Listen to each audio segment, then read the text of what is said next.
Text is the easiest way to showcase your point in an image. The Photoshop text tool has quite a few features. So let me go ahead and show you how to use it so that way you can get your message across easily.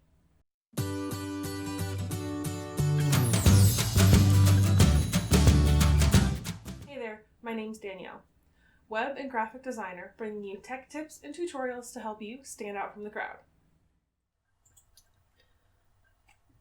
The text tool has quite a few features to it.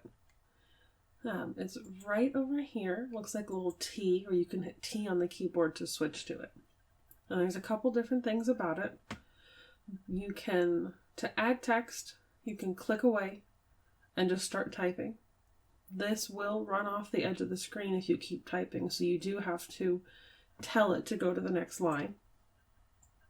And if you decide before you hit check, this is your cancel button. So anytime you don't want to make that change, you can just click up here and click cancel, and it will revert back to the way it was right before that. That's like this. You can click and drag a text box and type away. And the fun thing about this is your text will not go past these lines. So you set where you want the text to remain within. So if you want to edit the text you've already gotten there, make sure you have it selected. We're going to look up here at the options bar.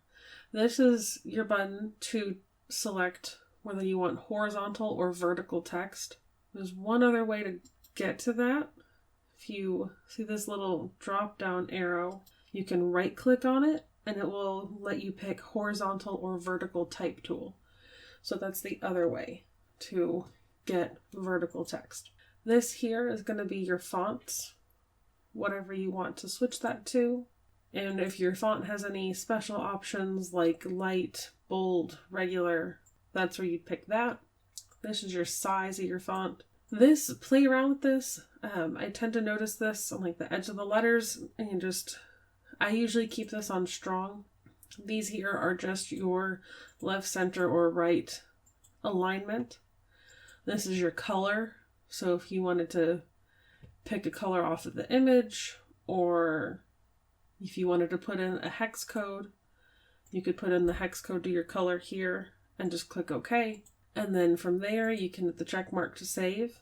The other thing about the fonts, let me change this to a font that has what I'm looking for. Next thing about the fonts, and not every font has this option, but this is a way, whenever you get a new font, sometimes it'll have special characters or little embellishments, and this is a way to access those special characters.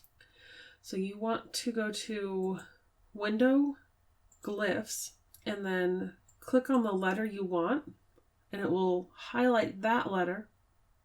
You can browse through all the different features. So if they have options for, accents for other languages or like this, you can double click on it and it will change that letter for you to that style. And that's a way to access the glyphs. So there's little different designs that come in with certain fonts. Don't forget to subscribe down below for new videos every Thursday at 9 a.m. Central. Thanks so much for watching, and I'll see you next time. Bye!